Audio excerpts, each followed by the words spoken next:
You've seen how to add, subtract, multiply, and divide polynomials. You've also seen how polynomial identities help to rewrite polynomials to make it easier to simplify them. In this video, we'll look at additional ways of factoring polynomials. We'll also review the polynomial identities but from the standpoint of factoring. Let's start there. Polynomial identities allow you to factor certain polynomials easily. In this example, we'll use the binomial squared identity. This quadratic trinomial can be rewritten to look like this. Notice that the coefficient of the linear term is 2 times 7 and the constant term is 7 squared. Whenever a polynomial can be written this way, then it is a binomial squared. This quadratic polynomial is a difference of squares. This means that we can rewrite x squared minus 64 as x squared minus 8 squared. Using the difference of squares identity, we can factor the quadratic into the product of two binomials. The rest of this video involves working with quadratic polynomials that can be factored into the product of two linear binomials. Let's see what that looks like. Suppose you are multiplying these two linear binomials, x plus 4 and x plus 5. On the right are the four terms that result from the FOIL method. Rather than completely simplifying the terms on the right, we'll write them in a way that allows you to see a number pattern. Notice how the 4 and 5 are distributed. The 4 is added here and multiplied here. The 5 is added here and multiplied here. Now let's look at a more general version of this binomial product, using the values a and b instead of 4 and 5. Here are the four terms after using the FOIL method. Now look at how the a and b are distributed. If a quadratic trinomial can be written this way, for two values a and b, then it can be factored as the product of two binomials. Let's look at some examples. Here is the quadratic trinomial x squared plus 8x plus 15. If it can be factored into the product of two binomials, then there are two numbers, a and b, whose sum is 8 and whose product is 15. How to find these numbers? The key is in the product statement. The equation, a times b equals 15, involves the factors of 15. These four numbers are the positive factors of 15.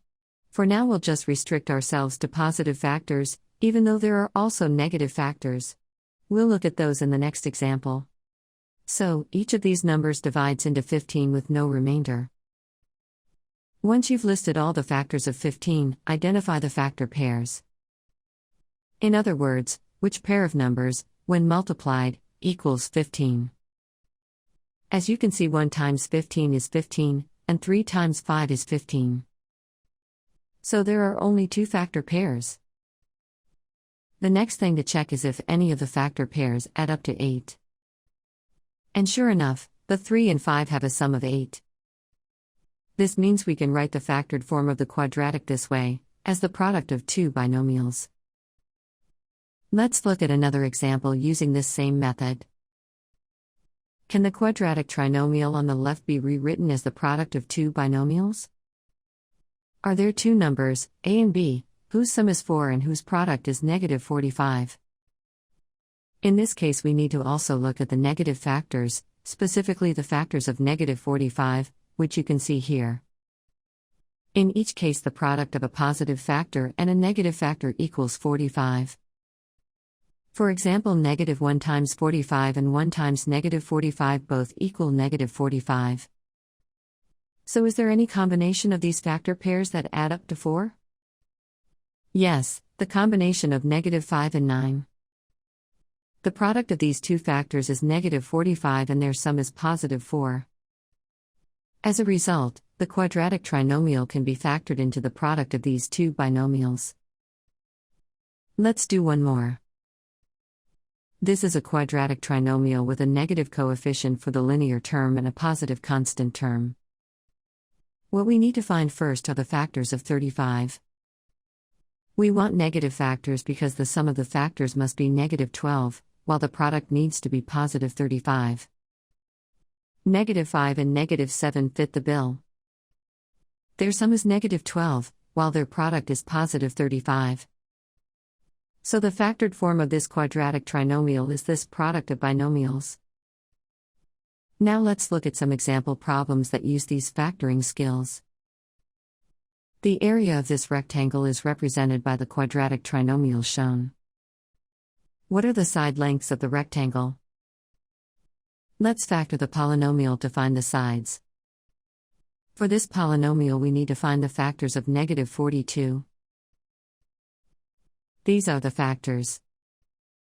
Which combination of factors have a sum of -1?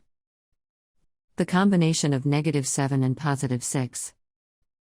As a result, we get the product of these two binomials, which represent the length and width of the rectangle. Let's look at another example. Part of a roller coaster is modeled by this polynomial function. Factor the polynomial into the product of two binomials. For this polynomial we need to analyze the factors of 12. What combination of factors add up to -7? If you combine -4 and -3, you end up with a sum of -7 and a product of +12. These are equivalent polynomial functions. There are three things to notice. In the trinomial version, the constant term corresponds to the y-intercept. In the factored form, the two constant terms in each binomial represent the roots of the function, where the curve intersects the x-axis.